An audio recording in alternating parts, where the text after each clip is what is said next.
I have no idea. It's live. We're live now? Okay. Welcome to the Sophisticated Grizzly. I'm Lady Shy, and this is Mr. Deere is Teddy, trying to fix my raggedy computer. AKA about to get fired as our technician. So tonight's topic is it was supposed to be oh crap, what did I make it? Do black boys need guidance too? What did you change the topic to? Do black boys need guidance too? Okay, so that's our topic. So I Smart wanted to man. start it off by how we came up with the topic. So me and my son was sitting, my 13-year-old was sitting, and we watched a video. And the video was a woman talking to young girls about how to take care of their bodies and to guard their bodies and not let anyone talk them into not being a virgin anymore. Um, and just being careful who they give their energy to. So my son said, well, doesn't that apply to boys too? And I said, it absolutely does apply to boys too. Your body is your temple as well, and you deserve to have the same respect as a girl should get. So then I was thinking about it, like, why aren't boys getting that same PSA as girls? I know I talk to my boys, my husband talks to our boys, male figures in our life do, but you don't hear it on commercials or on TV, and you don't hear it in the community where they're more promoting boys being okay giving up sex willingly to anybody. If you get what I'm saying. So that's where we're going to go from there. So who would like to jump in? Have you heard any PSAs on protecting your body as a boy? Well, for me, I think the whole idea is that men are always seen as the protagonist or the aggressor in sexual oriented arenas. So I was always, I mean, I was one of those rare persons, not really in our culture now, it's not rare that young black men are raised by women. I was raised by my mom and my grandmother mostly. Um, and I was taught to respect myself as well as to respect women. So, it was like I wasn't allowed to be as aggressive or as out. I wasn't, that It's that cool, man. guy. You don't let it. I Just go wasn't ahead and allowed to take be it. that guy because it wasn't Just it go ahead wasn't and going to be supported at home, and it wasn't going to be condoned by anybody in my immediate family. So for me, I think I was raised to respect myself and to respect women, as opposed to giving me a carte blanche to just go out and spill and do whatever I wanted to do wherever I wanted to do it. Mm. Rich? Right, Rich? So, Hold on, before you get started, somebody has a TV on or something. it's Greg. I can see it in his face. Snitching. Who's snitching? I did, right? I read it like a motherfucker. Okay. So Richie was getting ready to answer that question. Yeah, I just want, you know what I mean? I just want a little clarity. So we're talking about, did we have anybody in our life, or do boys have men in their life to tell us to protect us or to guide us?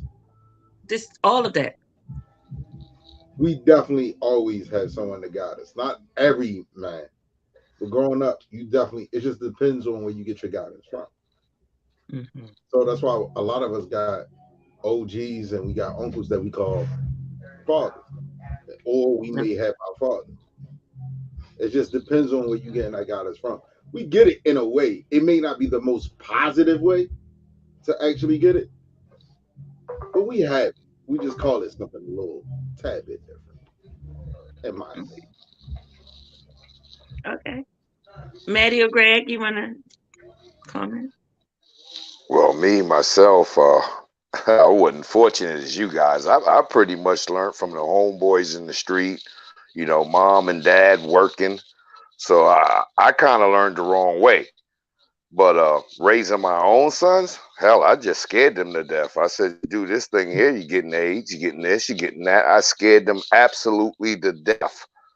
And I also taught them, and you're going to get to that point with peer pressure. Now you got to make that decision. and you're gonna have to live with it. So I gave them all the negative options I could find for making the wrong decisions, and so far so good. But yeah, Maddie? Okay. I'm someone's sorry, gonna go ahead. tell us. All right. Maddie, did you want to throw something in? No, not really. I'm listening. Okay. So my next question is, as you are, since well, y'all all are saying that y'all had guidance, but a lot of boys don't have it, or even if they did have two-parent homes, sometimes their parents didn't realize some of the abuse they were taking in. So some kids were being abused and holding it in because they were scared that their family would not understand the level they were dealing with. So you had kids who had babysitters who were boys who were being abused by their babysitters or stepmoms or older women, family friends. And because y'all pretty much are told to keep your emotions to yourselves, a lot of black males are being abused and not saying anything. Um, so what would be your advice to these people who are holding those emotions in?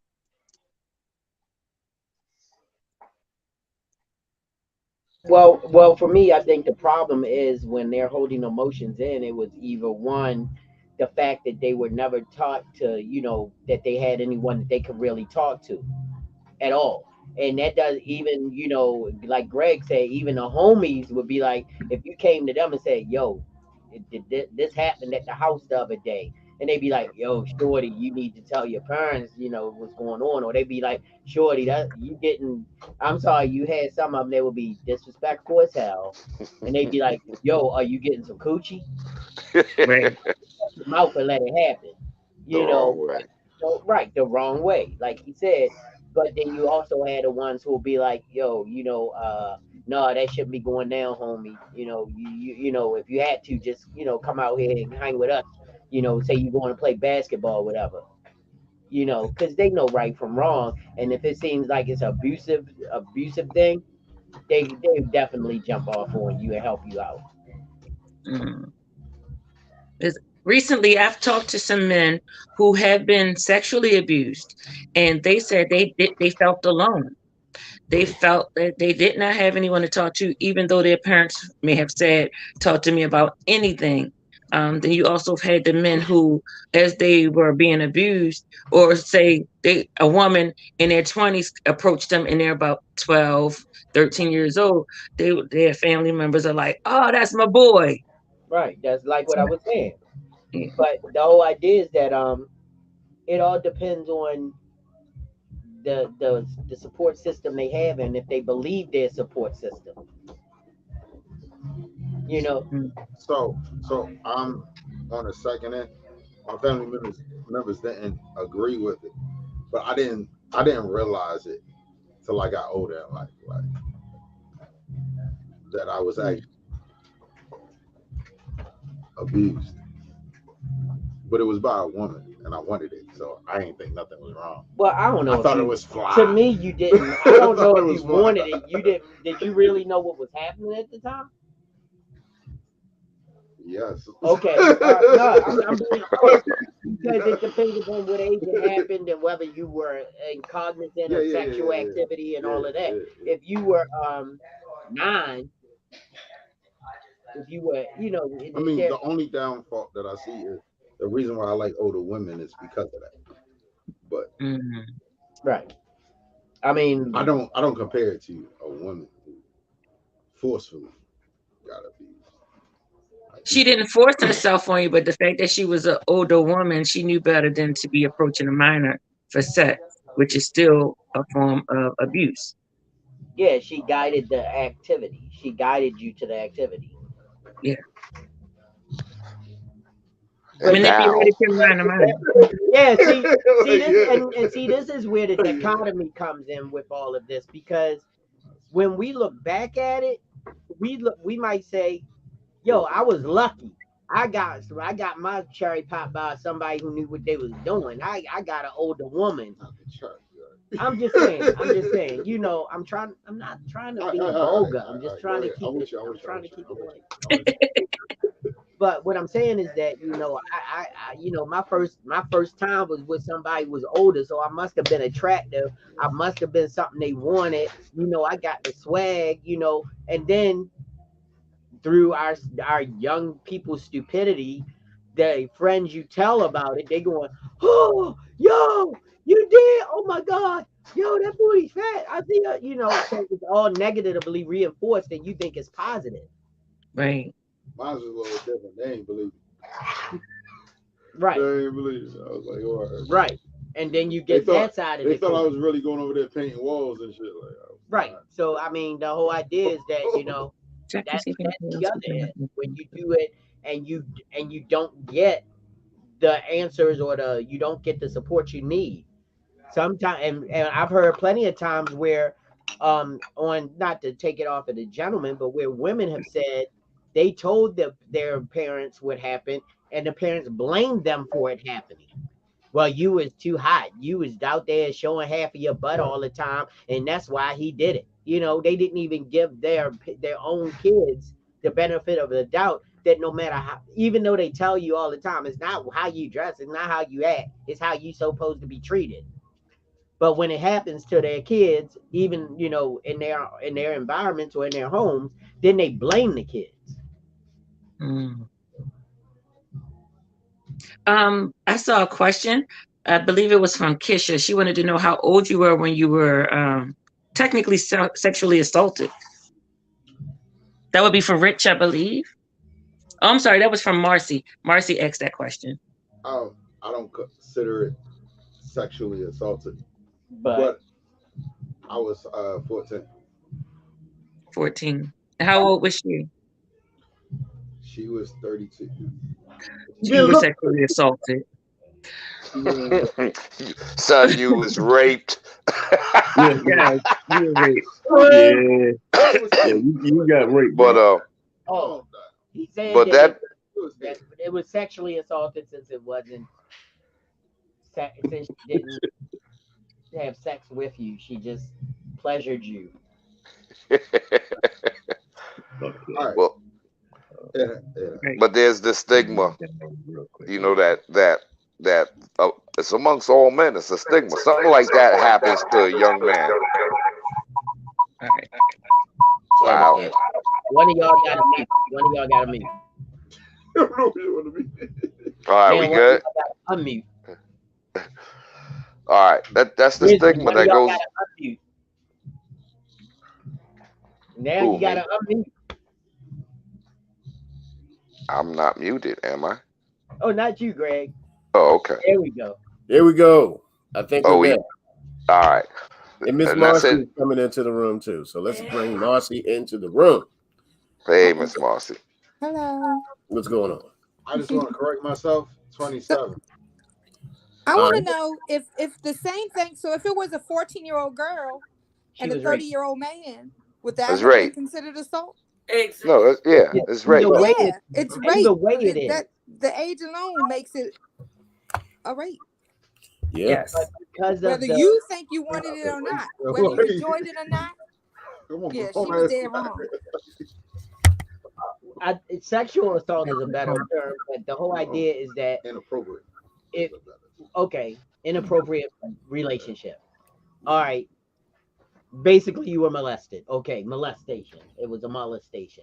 Okay, but what the problem is, and the reason why we're doing all this, because just like they said right there, when it's done to a man, it's actually praised. It means you got the goods. You earned that from somebody older than you. And that's the problem when it happens to a girl, which is equally or even and that's the problem. It's not more tragic. It's equally. It's tragic. Equally true. Yeah. Yeah. Equally traumatic. Because the trauma and the problems that it can bring on later in life and manifest in your relationships could be the same. But because we have this thing where men are supposed to be able to buck it up, and you got what you wanted, or you got something from a woman who wanted it from you, and that meant you was you had swag, or you had something she wanted. No, you were vulnerable. Yeah. You were opportunity for her. That's all. For the opportunity. So we got a comment It says, it's from Damon. It says it's just a double standard for when it's done to a man and it's actually praised. And he said, I was 14, she was 35 at the time, and I was praised, but now I'm older, I know better. Yeah. Yeah, I've actually been in that position myself. Except I was much younger. I was about I was about 9, 8 years old. Oh man. So it wasn't, and I didn't know. Of course, at that age, you have no idea what's happening. And it was just it was a really traumatic experience, and it actually shaped the way that I saw women from that point on until I actually had to really get in touch with a therapist and talk to a therapist. And he helped me realize that the way that I saw women was somewhat warped, which controlled a whole lot, and it brought a whole lot to light on how I operated in my marriages, how I operated in different relationships because of that traumatic experience. So for some people, it might be like, I feel like the man here, I feel like this or feel like that or whatever. But for some young man out there who's a lot younger and way too young to understand what's happening, it is traumatic. And it's just it should be looked at the same way. Like if you would look at a little girl that was touched, that little boy, he has no clue what's happening. He has no clue what's happening. And this is a grown woman that was doing this. So and like I said, as we get older and we become sexually active, we kind of do feel like we the man if we like 15, 16 years old, we have sex with a 30-year-old woman. But when when you're a baby and you still 8 or 9, you try to play with Transformers, and she's just, she took your whole genitalia and put it in her mouth. You have no idea what's going on. So just telling a little bit of the truth here, a little bit of my truth. Sean, did you go to a parent or uncle or anybody, or were you like ashamed? What ironically enough, my sister snitched because she caught the lady. It was a babysitter. Yeah, and she caught the lady, and my mom, my mom beat complete hell out of her. Yeah, good, and as she should have. But I used to work for a place called St. Anne's Infant and Maternity Home. Yeah, and it's the only orphanage in the DC area right now. But we had several little boys come in who were molested by male and female family members. Babysitters was a big thing. Molesting little boys. It was, and little boys as young as you were, 6, 7, 8 years old. Yeah, and it's terrible because it also, like I said, it for a long time I would jump. And I'm talking about well into my 30s. I would jump if a woman touched me, like if she grabbed me down there or grabbed me a certain way, I would jump because of that experience. Because I thought she was going to hurt me. And it was just and I would always wonder what the hell is going on? Why am I jumping? And then I realized that, what that was that was trauma. That woman put me through hell. That was something that no 9-year-old kid should ever have to experience, and when we think about that, when we think about being able to be there for our young men and being there are almost as many sexual predators out here, like Marsha was saying, for young men as they are for young girls. And it's not just guys. There are a lot of women that look at little boys and get sexually aroused. Absolutely. And it's sick. It's sick, but a lot of times we look at it, well, you're a guy, you'll be all right. Sometimes you don't bounce right back from that because you have no idea, because it's never really talked about. You really have no idea psychologically what that young man is going through, and you really don't know what that woman did, because if she's sick enough to touch a kid, you don't know how sick she was with what she was doing when she was touching him.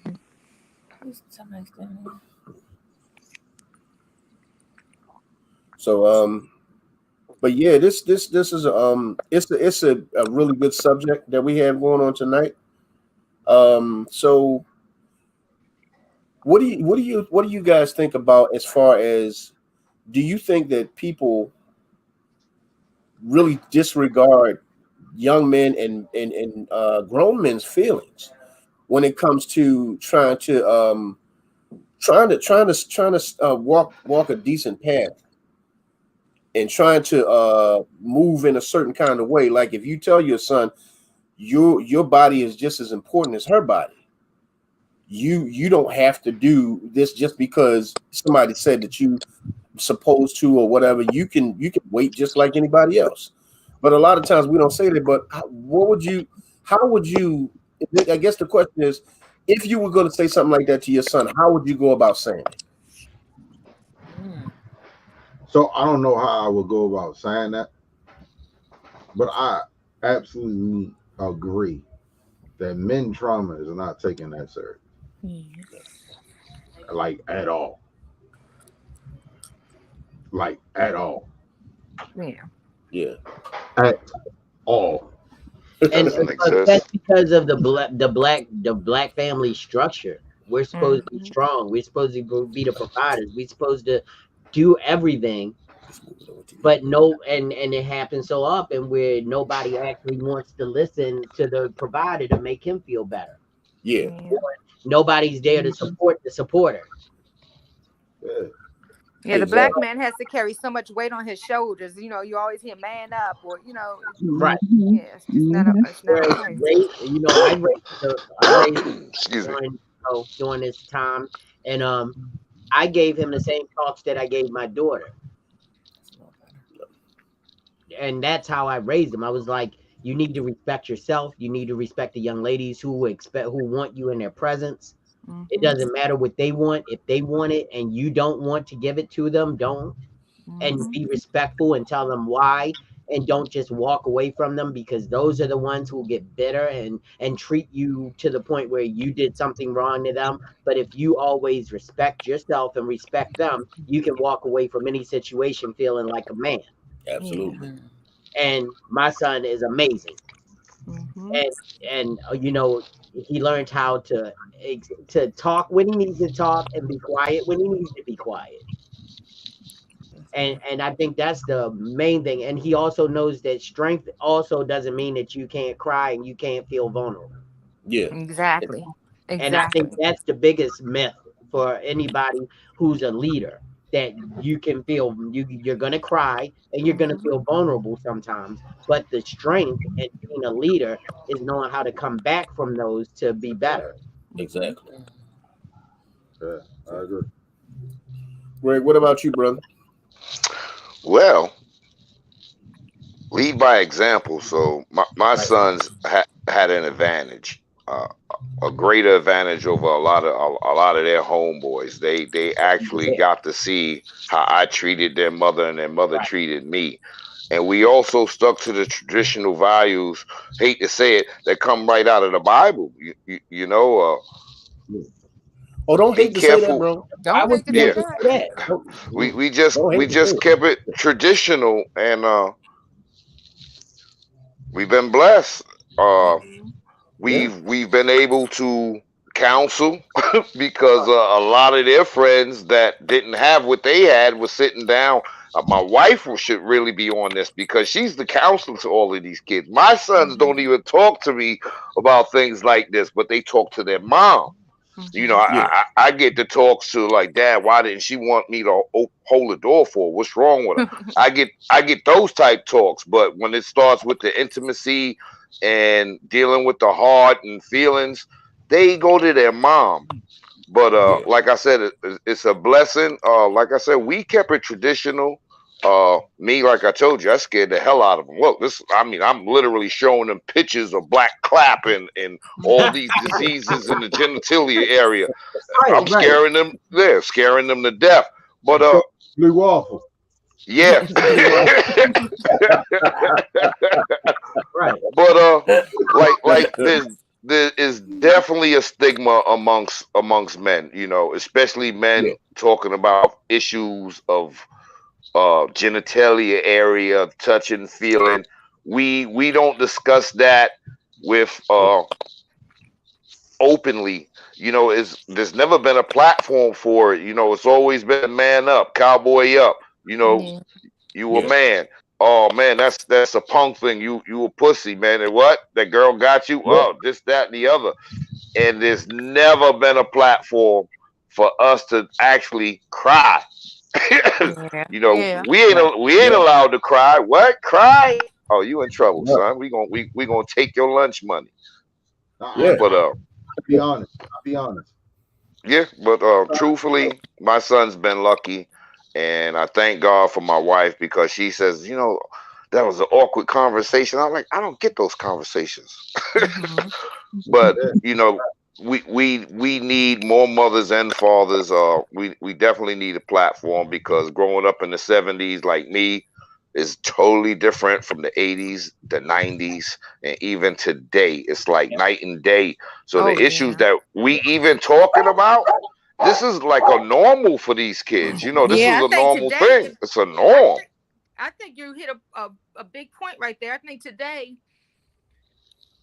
kids are just so screwed with what they think sex or intimacy should be like because of what they see on the videos on this TikTok or all this stuff is just all pure sexual, even in the lyrics.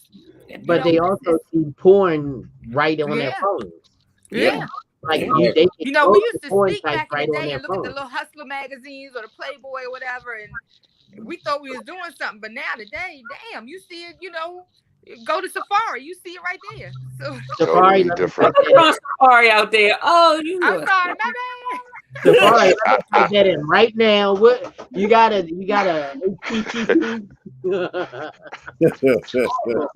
also we gotta take responsibility. But they have a real skewed perception on intimacy and sex now. It's just all that. There's no emotion there anymore. Yeah. What about you, Bonnie? Yeah, listen to the conversation. I've pretty much raised my son the same way I raised my daughter. Like, just from an early age, I just expressed to them the delicacy of their body parts and who should be allowed to touch it and when.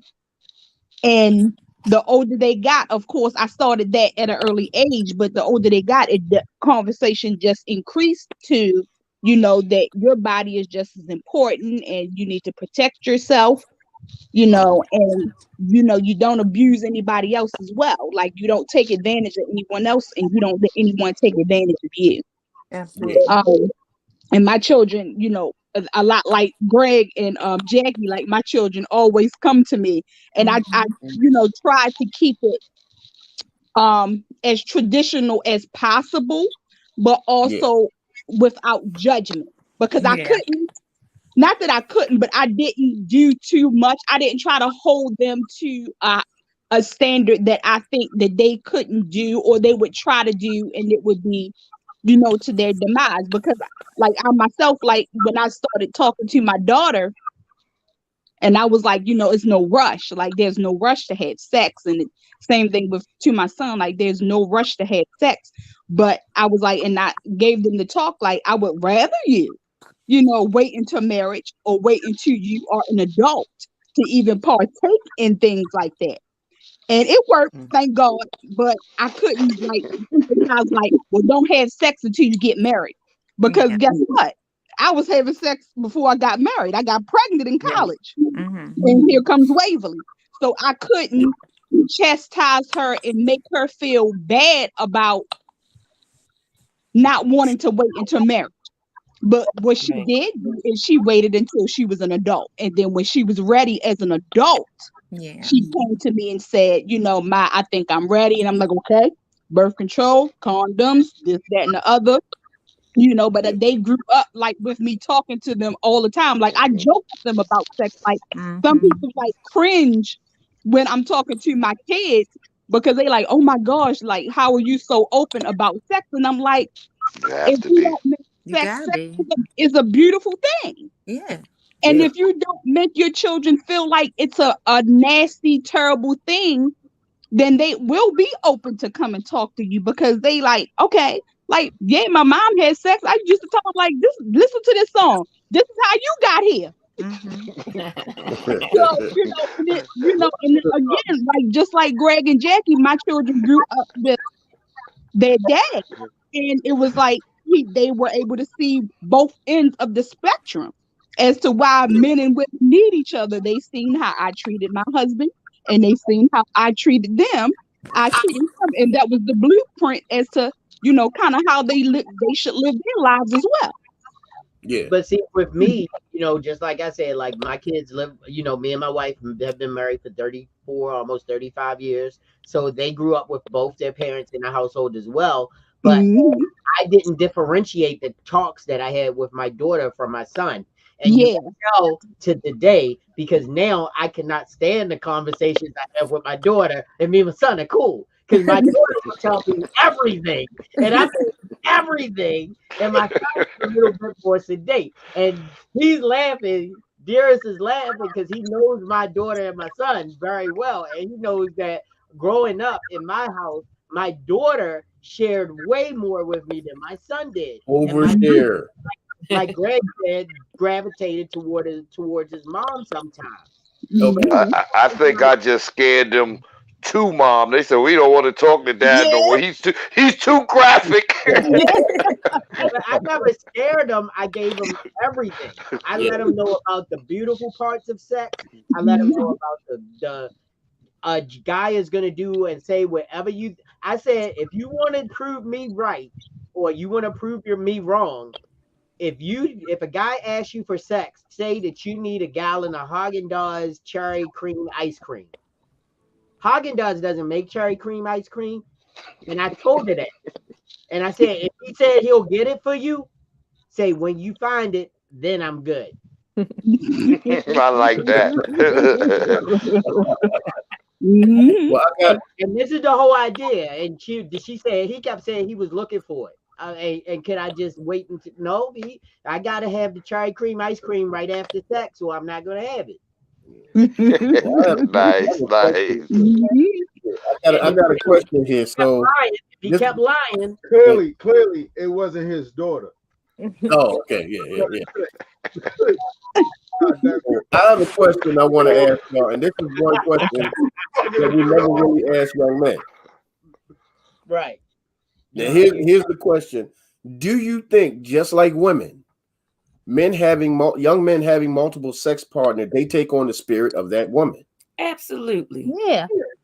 Now, do you think that also interferes with relationships that they have with women in the future? Yes, absolutely. I'm sorry, I think that's a myth. Take it. I mean, I understand that you definitely there is a bond and there is a connection, sex. But I don't think that through that transference that how you are going to carry yourself is going to manifest. I'm sorry. Okay.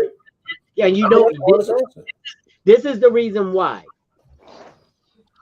I won't give a specific story, but I'm going to say, how many times have we heard about families finding out that they have other family members at a funeral because their dad had two complete families on two completely same sides of the country, in the same city, in the same state, and they didn't know that they had them until they got to the funeral home and all of them showed up. That's because the way men carry sex is different than the way women carry sex. Okay. Agreed. It is, Agreed. Okay. On the energy side of it, so I agree with Jerry, but at the same time, in those situations, how less of a situation do we see that happen and be like, damn, you might be right. You are related. Like, energy is transferable. That's right. Yeah. Not like, but he never transferred it from one woman to the other. Let me say this. How do you know that? How do you know that? It's nothing against my father, right? Let me say this. It's nothing against my father. as much as I tried to not be like him before I actually knew who he was, I saw characteristics in him. So but like your father, that still doesn't. That's not part of the argument. The argument is about transference from women to men to other women, and it doesn't. It doesn't work like that. To me, Yes, it does. Yeah, it does. Because why didn't they know about each other? From a woman to a man. Because let me say this. How do you know they didn't know about each other? Hold on, please. I'm with him. I'm with him. How do you know? Wait a minute. How do you know they didn't know about each other? How do you know that the wife, let's just say the wife, didn't know about the other family, but didn't say anything? You'd be very surprised at how many women know their husbands are out there doing something, but don't say anything because they have this established family. He might be the provider, you know. A lot of women won't say anything, but you better believe they know. Wait a minute. Something is going on. Are you relating that to today, or like I said, back in the day? Today and back in the day. Well, no, back in the day, there was no way. There wasn't a cell phone. The only way you could call somebody was a telephone. There wasn't email. There wasn't picture mail. I know this from experience. Energy. So yeah, I know this is true from experience, and she's 23 years old. So this is today. Old. That ain't old. This is today. I know it's not old. So I also know it's from experience because my very own mother and Cheryl and Bronwyn just learned this story too. I have two brothers that I never knew about until 15 years ago. Okay. But my mama knew, and now that's back in the day. So yes, it happened back in the day. But your mother knew, but how did she find out? How did she find out? From somebody telling her and her researching, or from your dad saying, "I got two other kids"? No, she knew. She just had a knew feeling when she explained the first child to us. When she explained the first child to us, she said she always knew that there was stuff going on in a relationship. I'm part German and part Black. And he was in the army. They were in Germany. So she always knew that he was over there doing his thing, but she wouldn't say anything because, what's she going to say? What's she going to say? What's she going to do? Where was the transfer? You see, it's still, where was the transfer? He was all the way in Germany, and he was doing that whole life over there. They were both in Germany. Oh, your mom and your dad? Yeah, my mother's German. He was in Germany. He was stationed in Germany. Now the young lady who I'm talking about today, right? She knows darn well that she knew before she found out his whatever. I hate to label people as side chicks, but his side chick was pregnant. She had a gut feeling that something was going wrong. You transfer that energy, you really do. From one woman to another. He was at home every night. He's doing what he's supposed to do, but she had a gut feeling. And sure enough, maybe just a few weeks ago, the side woman reached out to her to let her know she was pregnant. But she knew before that even happened that something was up. Yeah. You can transfer that energy. So here's one thing I want to say. Do you think, not just do they transfer it to other women, do you think men hold this energy within themselves and it causes damage to them? Hold on. That situation right there, I don't feel like that's sex. I don't feel like that's sexual. That's intuition. That's emotional. That's more intuition.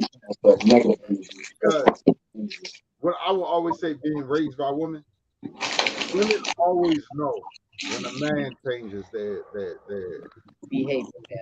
Right. Oh, yeah, we did that. I'm gonna go ahead and say energy. When that energy change, you know something is up. When I wasn't living right, my girl told me like, yo,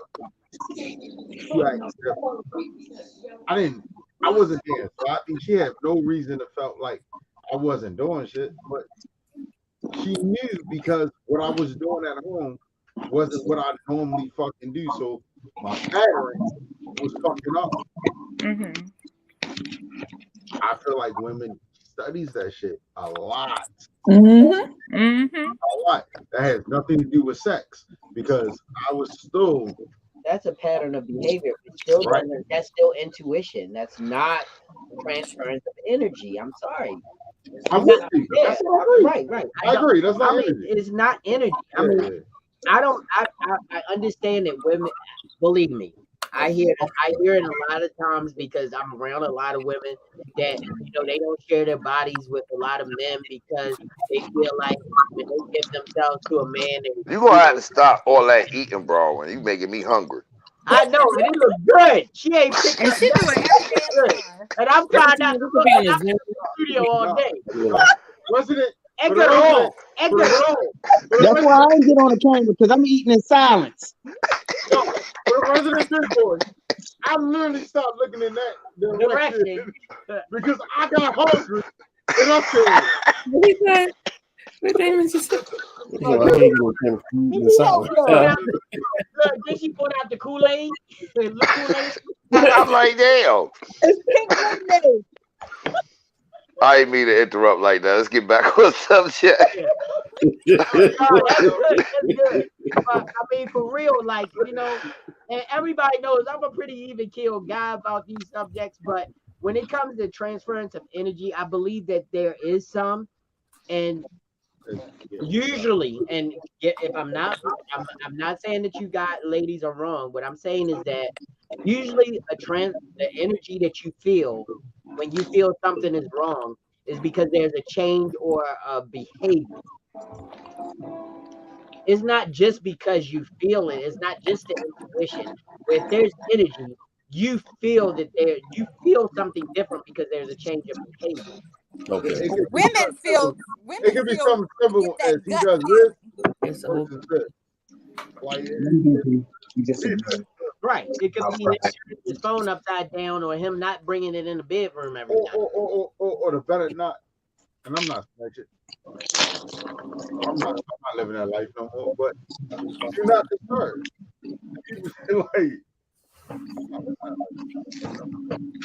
But I turn my phone off every night, and I'm not cheating. And my wife knows I'm not. She knows I need sleep. Sure. And if I leave my phone on every night, I will get no rest because I get text messages. We're not talking about niggas like you and me. We're talking about niggas that work at McDonald's and shit. Who just ain't got shit. They got no reason. Your McDonald's manager is not hitting you. Now you can feel 20 plus years of difference between our age, right there. 32. 55. So. Well, can I interject real quick? Absolutely. Add some levity. Well, I do agree that there is a transfer of energy, without a doubt. Just because more than energy, when we have intercourse with a woman, she's the reception, she's the receiver, and we dropping off a piece of our soul with them. So for you to think that they don't feel your soul would be something wrong. So if you going around dropping your soul all off in the community, we're connected. We are connected. Now, whereas men, we don't feel that. Because see, sex is different for us than what it is with y'all. We don't get tied up. We don't get involved. It is exactly what it is because that's the way we were created. Even when you look in the animal kingdom, you got the lion. He got a whole pride of women. And trust me, they all know they are raising the king's children. Yeah. Now, I hate to say it, we've been westernized. Our whole thought pattern is corrupted. Now, when you start thinking about how we were created, a lot of women gonna hate this. There's a reason why there's 7 women to 1 man. And it's just the fact for procreation. So yeah, there is a transfer of energy, dropping our souls. Craig. Well, that's a whole other subject we can go on there. But we are dropping off energy. And trust me, these women can feel it. and they're gifted that way because they are the creators. That's right. But see, the whole idea is my argument, Greg, is you drop that energy. You say you transfer energy, and I believe that women are the receptors of that energy. But I'm sorry, if you're not having sex with the same woman or two different women in the same day, that energy is dissipated, and you're transferring your energy into her. That other energy is gone. Yeah, I agree. But I agree with that. But also, when you drop that energy, you dropping off something that you're missing. You dropping off your soul, spirituality, a whole nother level, brother. That's right. Well, I want to read something that my man Damon Turner just said. We normally feel it once we fall in love with the woman. So once we fall in love with the woman, connects. So here's the thing: we know that that we have the ability to fall in love more than just one time in our life. So do you still feel the energy from the person that you from any of the people that you fell in love with before, and does it cause problems for any of the new relationships that you may find yourself in? No, because of that energy that you still feel from that heart connection that you have with that person. I'm sorry. Now, this is one thing that I have to say this. You definitely, if you love someone, you never lose that connection. That's correct. But let's go to your analogy. But the energy transfers different. Yes. You don't transfer the energy towards the sexual and the sensual and the emotional. You transfer it, and it becomes one where you're kindred spirits, but you're not sexually attracted to the point where it should affect any future relationships. Right. Because if you completed that relationship, it will ship you no problem with you moving to the next one. If you didn't complete that relationship where there wasn't a conclusion that you both knew the relationship was over, that's where it gets murky. And that makes a lot of sense, brother. What do you think, Sean? What do you think? Skip me on this one. I was thinking about the fruit. I'm sorry. Jesus Christ. Anyway, that's broccoli. Oh my God, that was broccoli. Hold up, can we announce how she walked? She walked into the camera. What is going on? Go and pull yours up in the camera too. Just go and pull it on in the camera shot. Go and do it. Everybody want to eat tonight. Everybody got the little grub on tonight. Everybody got a little food tonight. I was respectful. I ate on my own. I was hungry and I wasn't and my food was cold. That's why I ain't getting the camera, because I was eating. I don't give a fuck about y'all's stomachs. I'm transferring energy to my belly. That's all right. I'm gonna wait until get my little food. I haven't eaten since 12 o'clock or 12:30. I'm hungry. I never. If you are hungry, go and get your grub. And we eat on the sophisticated Grizzly, apparently. So when we get on camera, don't do that. I'm gonna be prepared next week. I'm gonna have a behind my ass cooking right in front of y'all. You know what? Next week gonna be a dinner theater. Talking taste. We normally have a wine being presented from JB. Where's the alcohol, bro? I'm ready. Oh, you ready? Y'all ready? Mm-hmm. Yes, present. So tonight, I am not drinking anything that you've seen before on the podcast. I'm drinking something new. Tonight, I am drinking Camarena, which is a tequila. It's a reposado. Let you get that label in there nice and clear. Yeah, I like tequila. So anyway, this is gold. It comes in silver. I tend to drink gold. I'm surprised at how smooth and sweet this is at the same time. If you know reposados, either they're smooth or they're sweet. But this has a nice sweet taste to it, and it also has an amazing smoothness to it. Okay. It was actually by this guy here, and I was afraid because he drank rat gut out of a sewer. All right. But what's the name of it again? Camarena. Camarena. I've had it. It is smooth. Yeah, and we're drinking it straight, no chaser, like right out the cup. You notice I'm coherent and I make sense. It definitely doesn't cloud your judgment if you drink it at the right level. And I promise you won't have the shit. You sound like me. you sound like me, a functional alcoholic.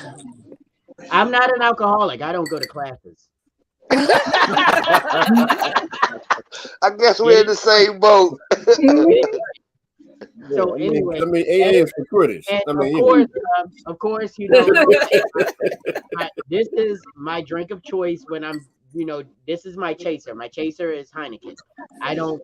If you drink, I love Heineken. It's always been a friend of mine. Never left me on the roadside of the road dead. So I love Heineken. If you are drinking and driving, you need to stop and don't do that. Yeah. For me, in my house, we have fun here, and Heineken, tonight's drink, Camarena. Please check it out. But guess what? We also have a sommelier in the house. Oh, you got a sommelier? Would that be me? Or what our sommelier has for us, because we are also good smelling black men. So we want to know, because the Grizzly podcast is about the sophistication of a black man. So what are you going to bring to the table today for us to know how to smell well?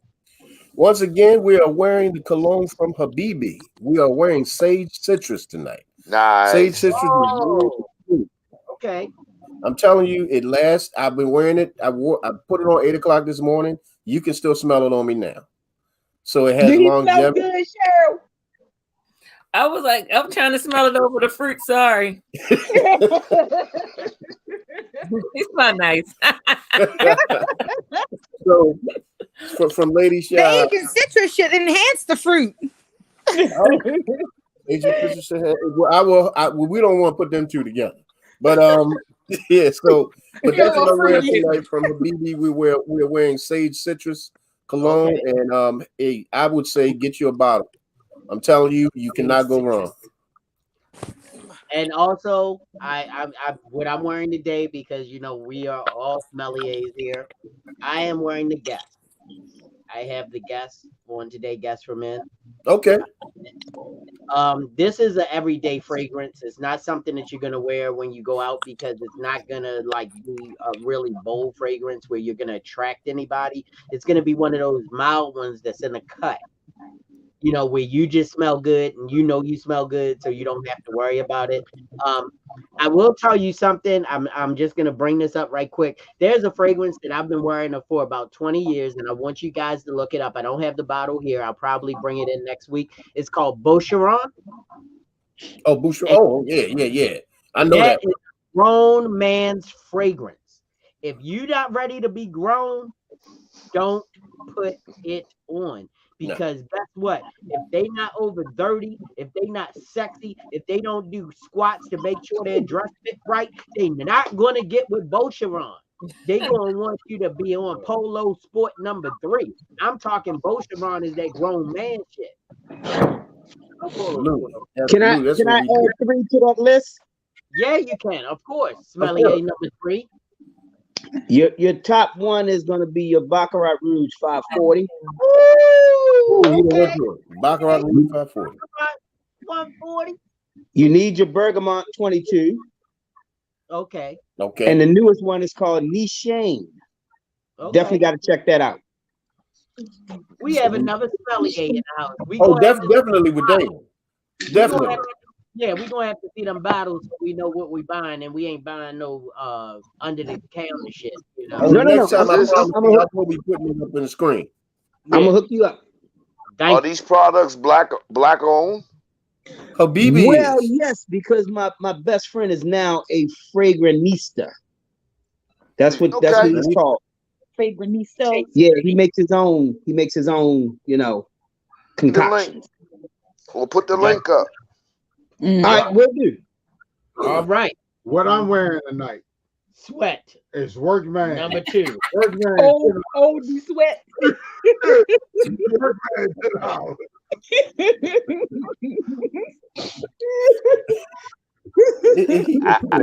I'm wearing frankincense bought from Habib on the corner of Brooklyn and Flatbush Avenue. $3 a bottle. You gotta shout him out, bro. You gotta shout him out. NYC. Where you at, son? Oh, I'm back in Georgia.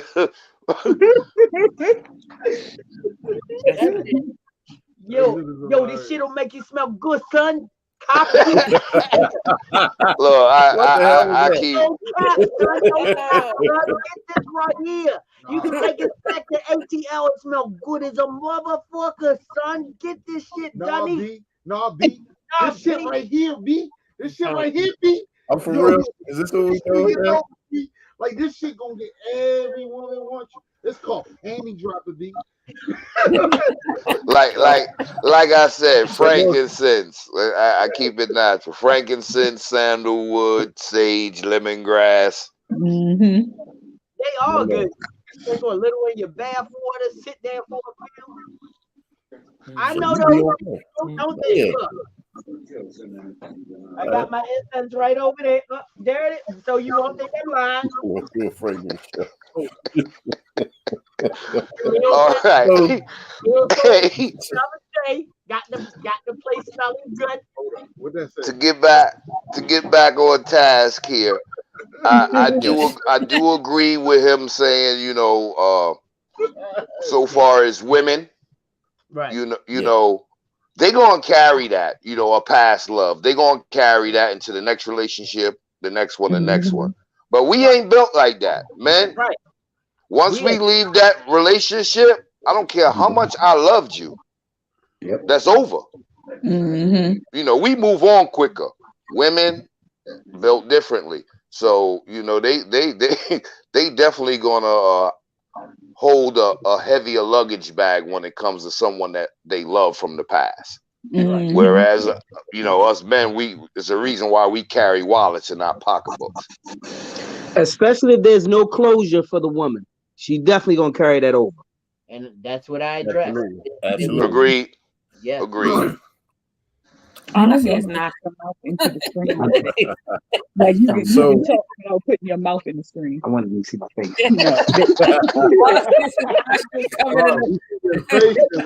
Yo, we saw your broccoli. Leave him alone. We saw your broccoli. No, he like.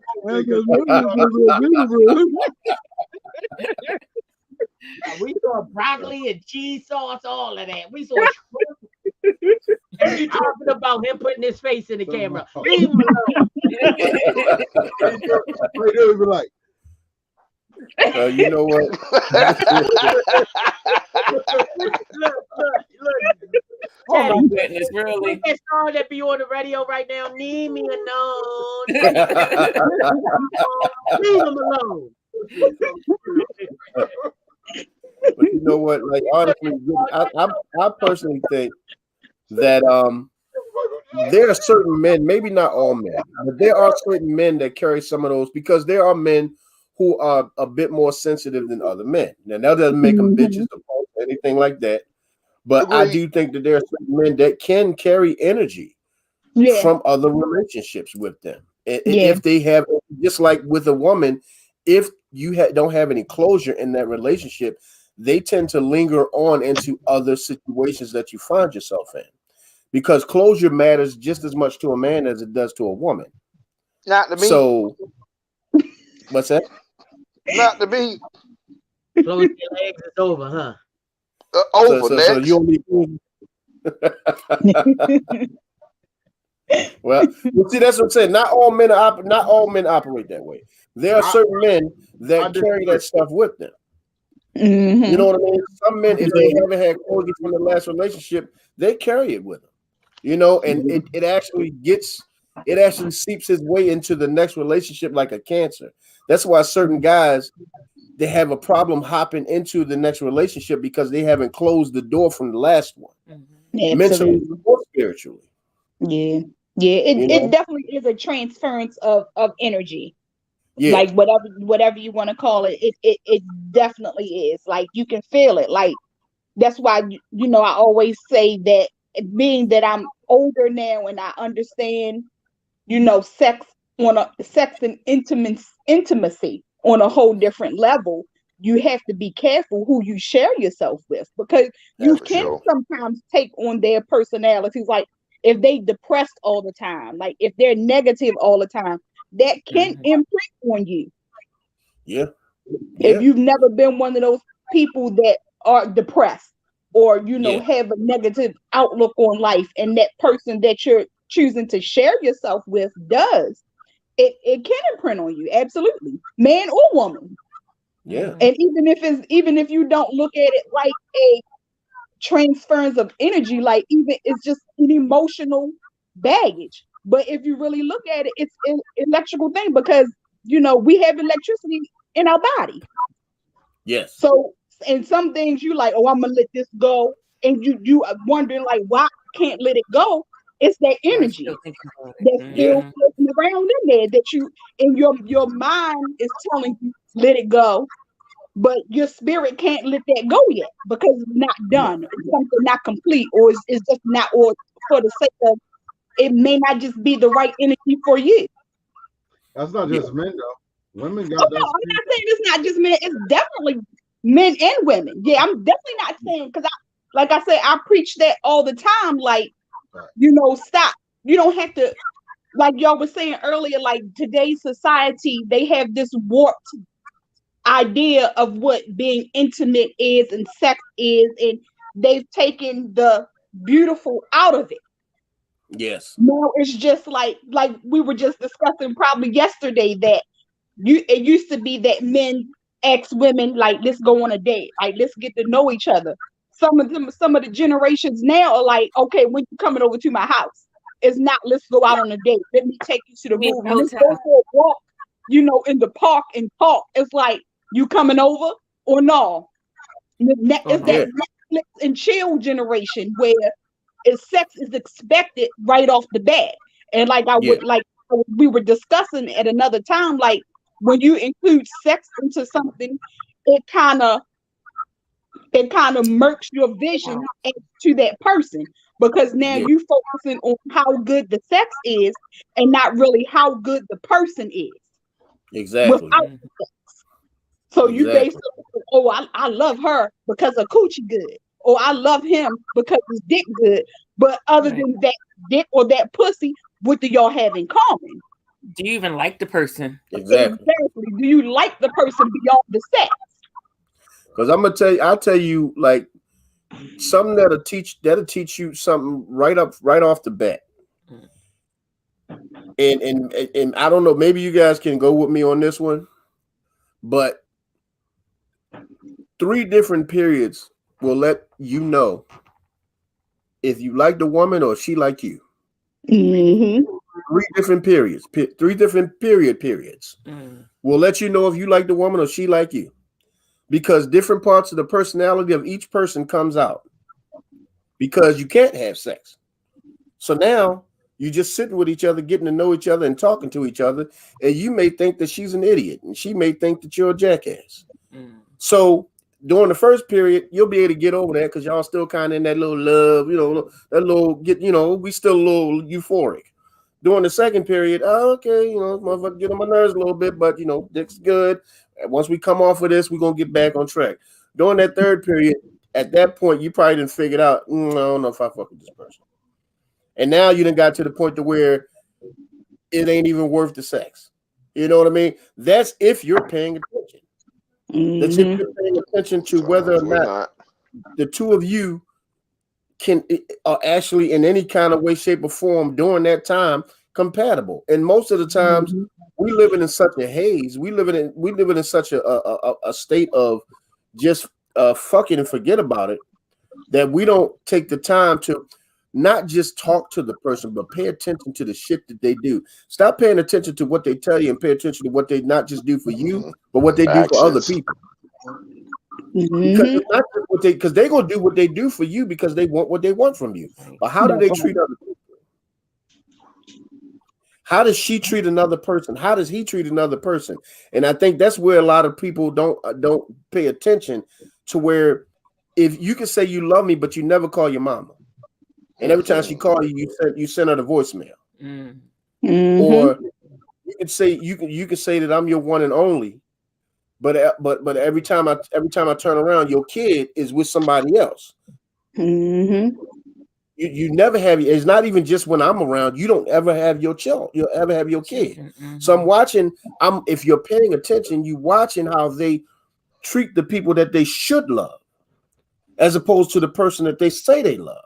Yeah, you know. And I think that's where a lot of the problems come in. Where when we don't talk to little boys, and some nowadays with little girls, we don't talk enough about paying attention to more than words, because words are slick.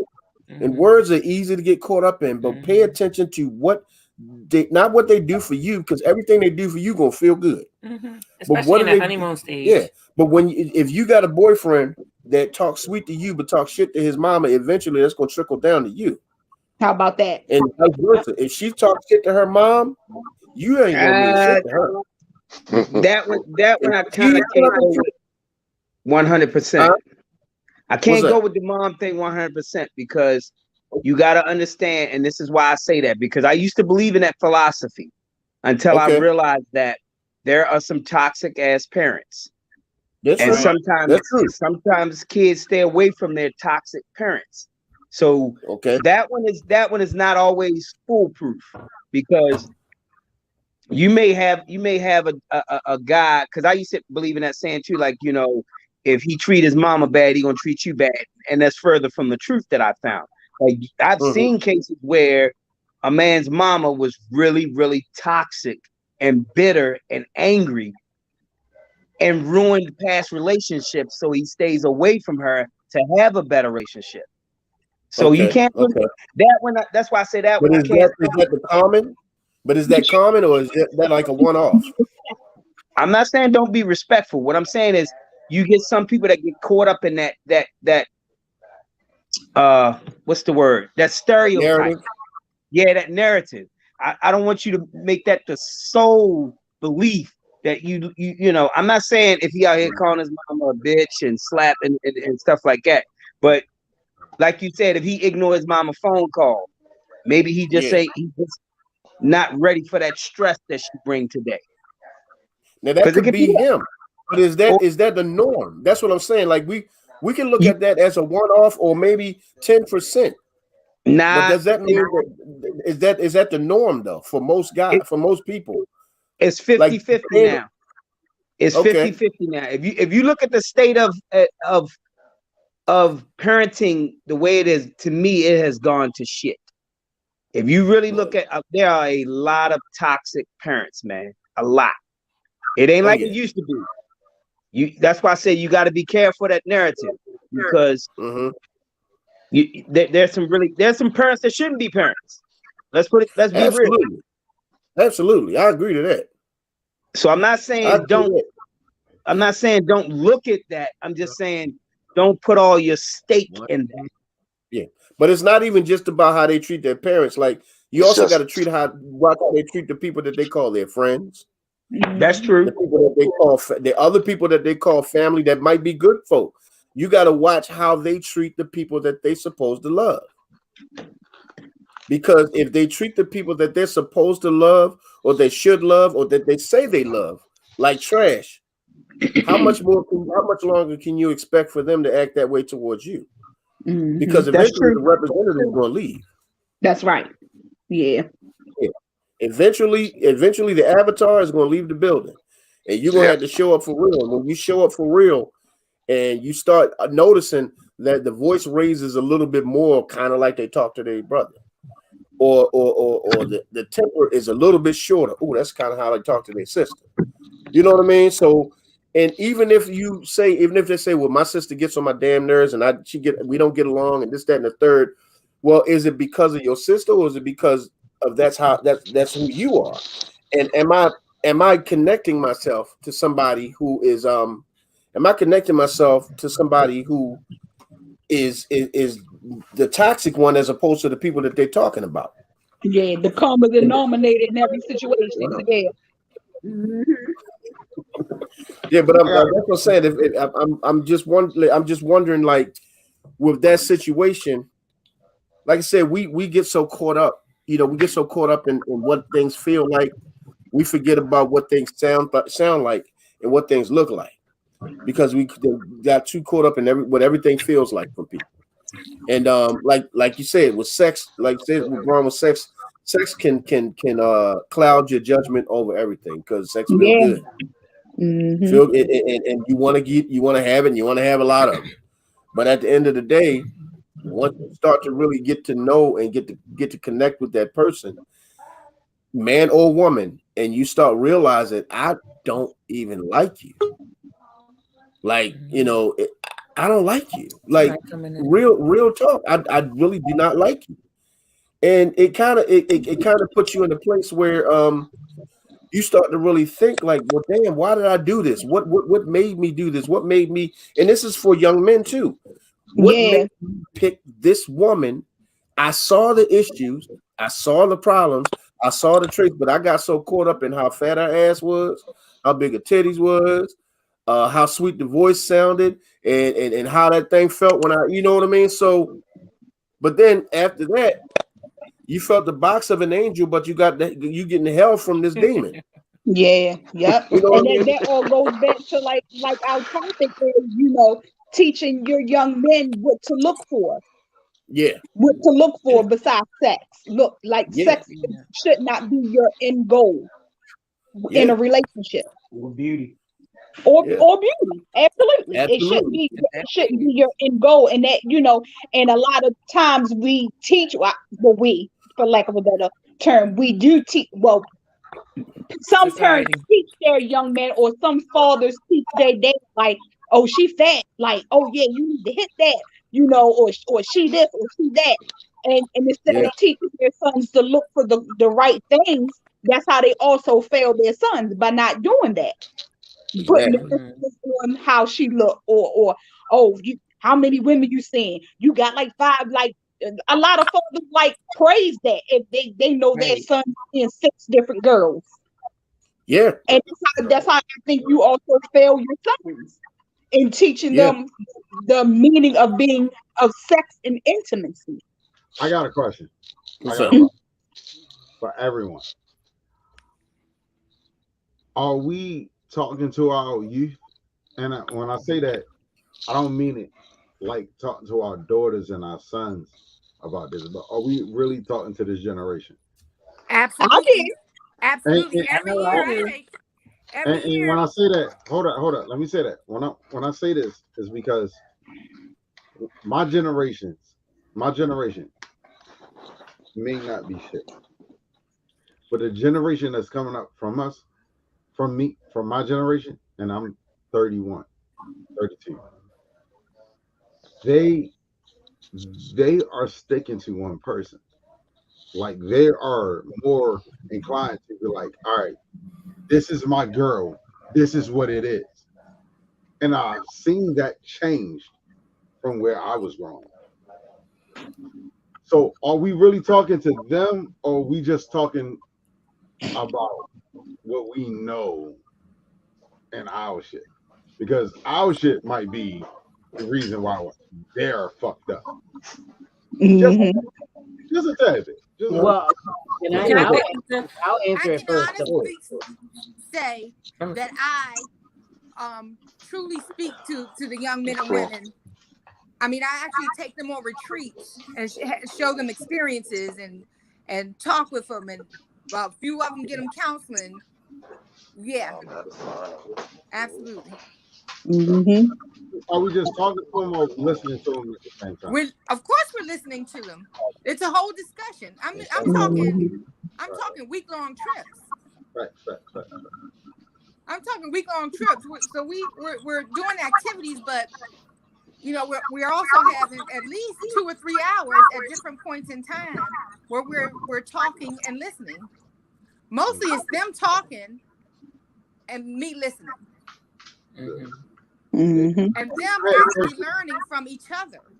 I personally maybe like a couple years ago had one of my young homies come up to me like, "Yo, OG, what you doing?" I was like, "What you mean?" He was like, "You tripping off of what you know? Like, how did that work for you?" And I was like, "Oh shit." All right. It was like, are we really talking to him, or we just moving on a way of what we know and trying to put that on them, because that's not healthy either. Well, I think part of the problem, or part of the difficulty, is the fact that everybody is basing what we need to transfer to the young people on what we went through, and we're not looking at it from their point of view, where they're dealing with a whole different set of difficulties than we did. Yeah. Because I mean, they're walking down the street with their friend and they step on somebody's shoes and somebody's there is no fight like with my generation. We would have fought. Your generation, y'all would have fought, and y'all might, you would have fought, but you might have shot them. That, you know, and now it's like you do something to somebody and they immediately resort to the least common denominator, which is violence at a level that is unprecedented for what you can't come back for. You're right. Yep. So you can't talk to them like you grew up and like I grew up, because if there's a chance you can say, "My bad. Let me buy you a pair of tennis ones. My bad. I'm sorry. I didn't mean to do that." Now they don't get that chance. They only got one chance to make a first impression, and that shit is tragic. Yep. But with that being said, from the conversation we had, right, it's a lot of younger folks that only want to be in a monogamous relationship versus stepping out on their woman. I don't know if I agree with that, bro. Because me neither. The term sneaky link came out now. No. This is why I agree with that, and this is where we're going different from. Right, we going different. Age difference. I'm more close to that generation, so they're talking to me more a little differently than they will be talking to you. Okay.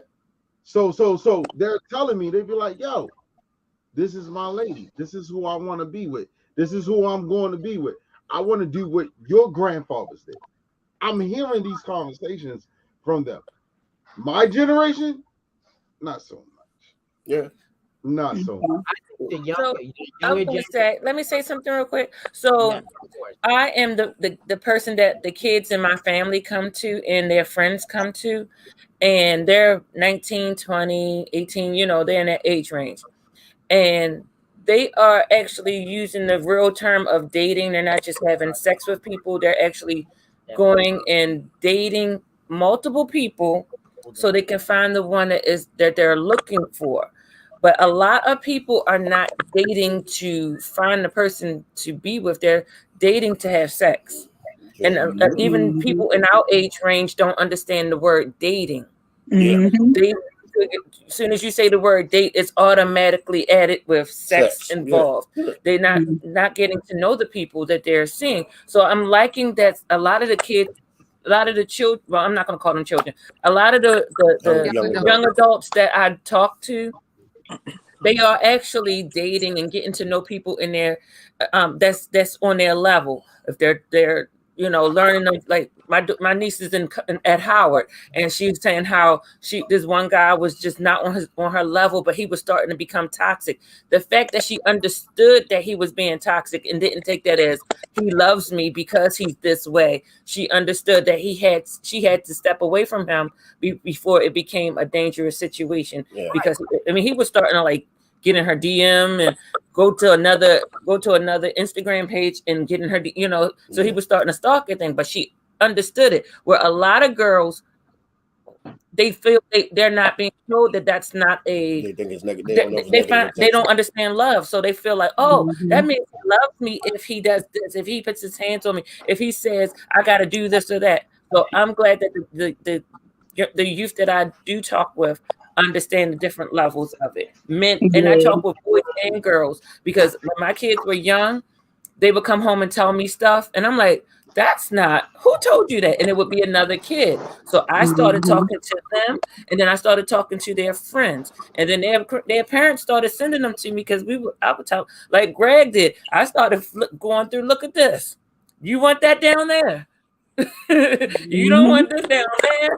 You need to be more mindful of who you know, whatever. Absolutely. And I'm proud to say, I don't know if my daughter will her business. And I ain't gonna do a TI on y'all, never mind. But just my kids listen to me, and so did their friends. Yeah, and a lot of that it starts at home. You can definitely tell the difference between parents that invest in their children and parents that just have children to be having them. Yeah, Exactly. My whole discussion on what I was saying has more to deal with the amount of respect for the plethora of different pronouns that we must use to address kids correctly nowadays. Here you go. And it's just plethora, Rick. It's just plethora. It's okay. So and that's what he was talking about. But what I'm saying is that in a general sense of everything that I'm saying right now is that y'all know, but they are more aware of who they want to be addressed as, how they want to be addressed as, how they want to be spoken to than the generations after my generation. They have a clear cut, and they are more, and that's what I think you're picking up on more than anything. They are more respectful of people and how they want to be or live, how they want to live their lives than we were. They're smarter. They're smarter than us. But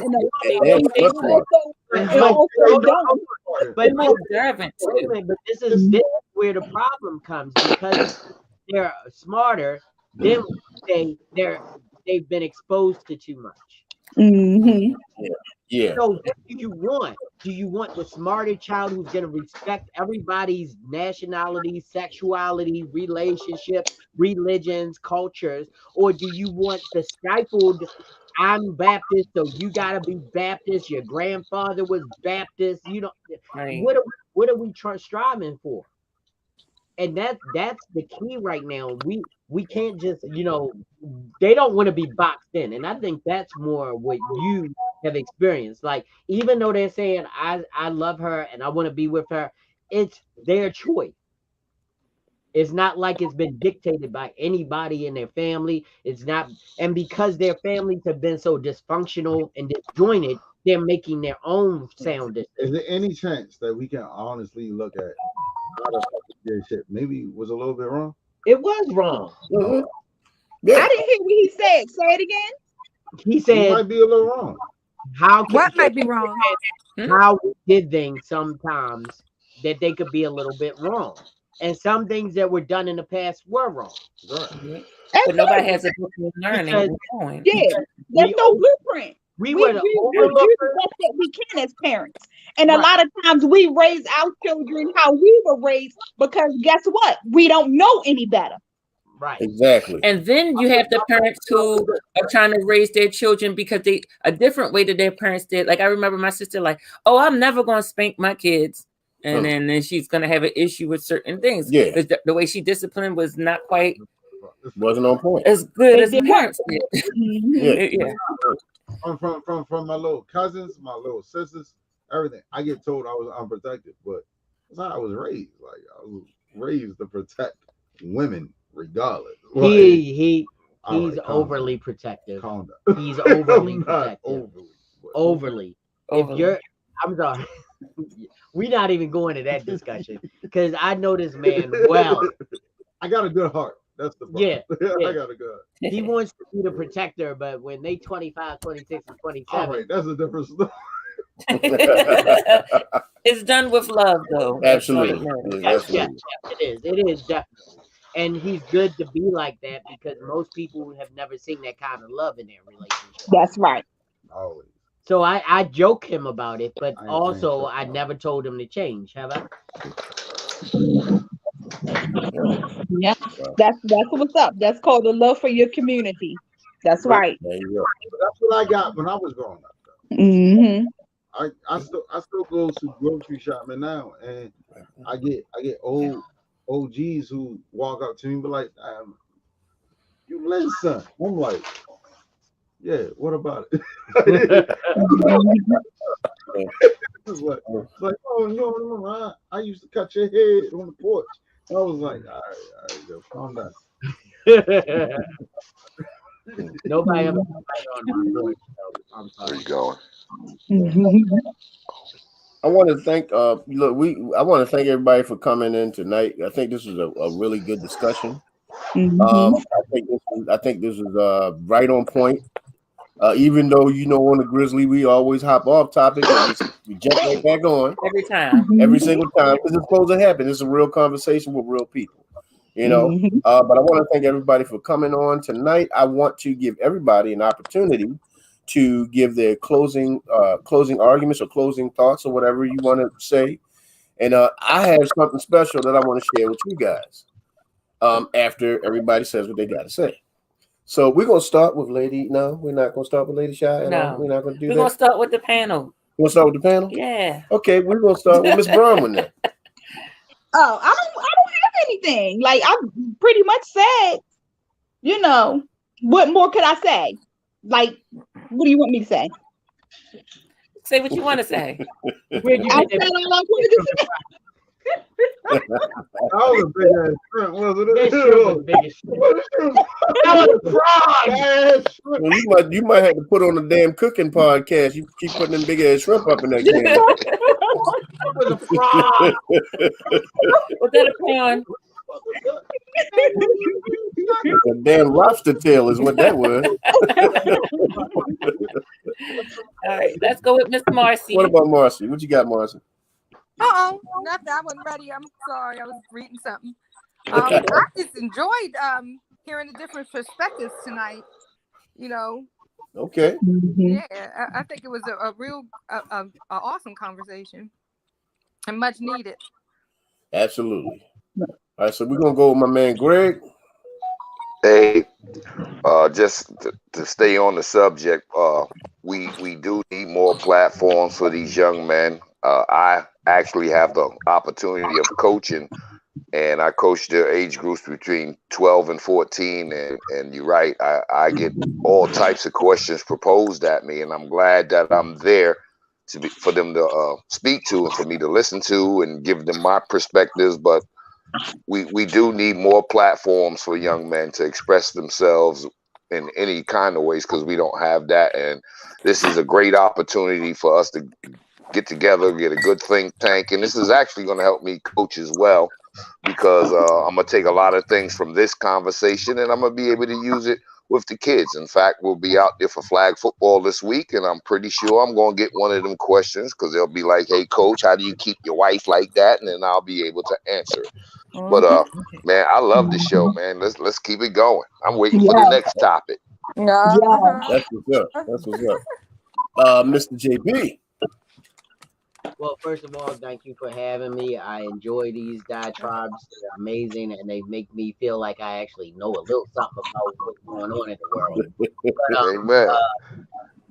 My final word is listen more than you talk.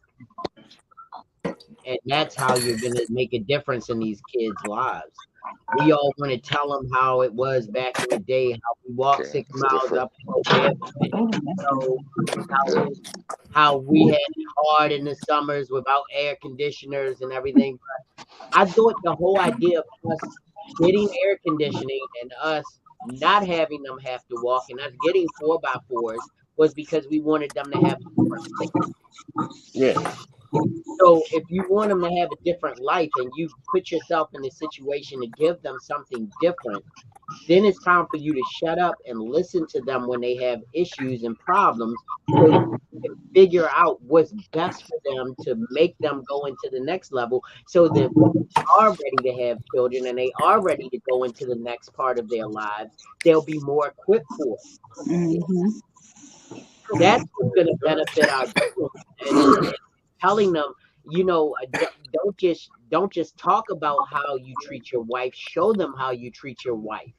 Yeah, exactly. Show them how you treat your children. And that's how you start change. And that's how we change the world. Thank you. That's what's up. Rich? Mr. Rich.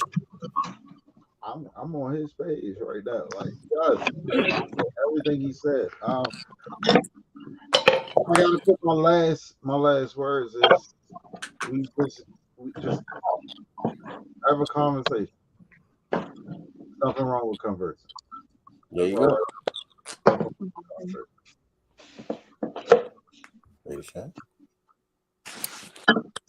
My closing words will be: there's always a child out there or a young adult that may need you. So keep your eyes and ears open to them. Be available to them because they are the future. So be available.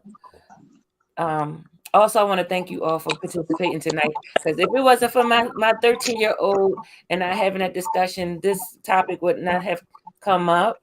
And I appreciate y'all helping me be able to get some more ideas of how to talk with my son, because he's very, very open to listen and get, in the broaden his mind. So he would love this conversation. So thank y'all for participating tonight. I appreciate it. Well, my closing thoughts are it's very simple.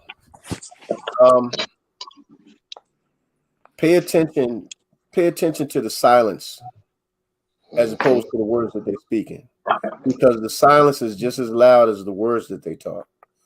Don't just pay attention when your kid is telling you stuff, but pay attention when they go quiet. Yeah. Because something else is going on with them, and they may not know how to come to you. So always make yourself available and be accountable. And that's one thing that I want to say to all parents. You can't expect an accountable child if you're not an accountable adult.